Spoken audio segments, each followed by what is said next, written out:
I'm here at a gas pump, remembering yesterday when I filled up my car for a year ago. That would have been, they say that prices are only going to go higher, and nobody really knows where this is going us to get ready. We'll get ready for what? We'll get ready for reduced travels, for one, shorter road trips, higher prices on everything in the grocery store. This is going to mean tightening our budgets, tightening our belts. Our everyday lives, our family budgets are going to be radically affected by decisions being made thousands of miles away. And this is going to take some getting used to.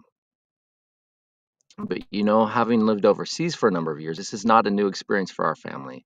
When we lived in Brazil, we were paid, our paychecks were deposited in our bank account in Newberg in US dollars. But when we spent our money in Brazil, we do it with our debit card, which worked pretty slick.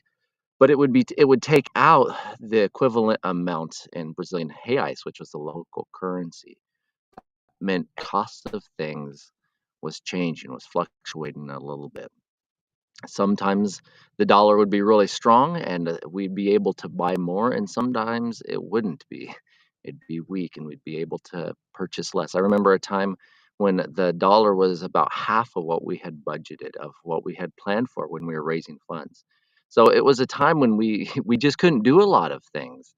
Uh, the worst part was walking by restaurants that we used to be able to eat at, places that we used to be able to go to, and knowing what was there and knowing we could no longer afford it, and trying to be content with a plain diet when we knew what good food was in there.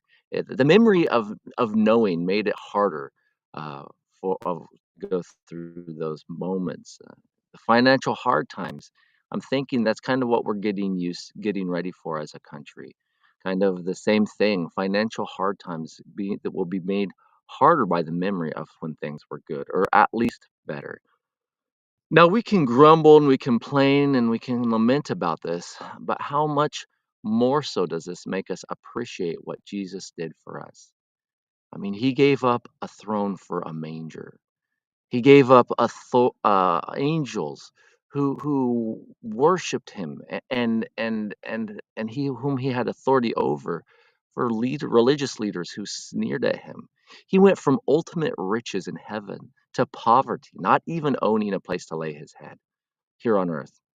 And that wasn't the worst of his sufferings. He suffered from not just not having, but he suffered the cross, the passion of the cross, the suffering of Good Friday, the separation from the Father when he took upon himself, when he endured physically, when he endured spiritually, emotionally, things, the consequences of our sin, things that are beyond our comprehension, the suffering, any suffering that this world will even know will be small potatoes compared to what he suffered, and how much more so knowing what he left.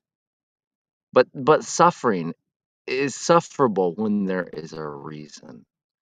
Listen to how the writer of Hebrews puts it in Hebrews 10 or Hebrews 2, starting with verses. We're going to read all the way through 18. For whom all things, and by whom all things, in bringing many sons to glory, to make the captain of their salvation perfect through suffering. For both he who sanctifies and those who are being sanctified are all of one, for which reason he is not ashamed to call them brethren, saying, I will declare your name to my brethren. In the midst of the assembly, I will sing praise to you. And again, I will put my trust in him. And again, here I am, and here am I, and the children whom God has given me. Inasmuch then as the children who have partaken of flesh and blood, he himself likewise shared in the same, that through death he might destroy him who had the power of death, that is the devil, and release those who through fear of death were all their lives subject to bondage. For indeed he does not give aid to angels, but he does give aid to the seed of Abraham.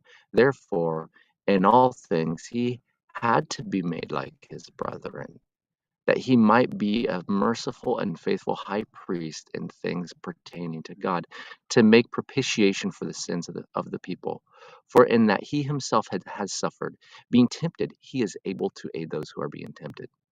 The writer of Hebrews is saying that we have a God that suffered everything willingly. He willingly subjected himself to suffering, who was perfected. He was perfect, but he was perfected by suffering. That makes my mind spin. Somebody who is perfected, perfect already, being perfected, so that he might identify with us when we suffer. So we know that he has walked a mile in our shoes, and more than a mile. He has suffered more than we could ever suffer because of where he came from, because of who he is, who he was.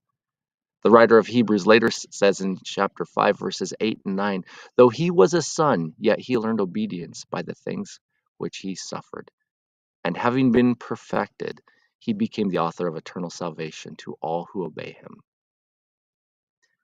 Now, in a short 10-minute devotional, I don't want to attempt to raise or answer the questions of suffering. Why does suffering exist? Why am I suffering? Or why are people on the other side of the globe going through what they're going through? In such a short time, it would be impossible to even begin to address the depths of those questions, the questions that come because of suffering. But our Lord suffered. He willingly suffered. He walked a mile in our shoes and way more. So if you're in a season of suffering, just entering one, just coming out of one, or right smack dab in the middle, know that we have a God who has been there, a God who knows, a God who can identify perfectly, because he, the perfect, was perfected by suffering. Have a great day. Ciao.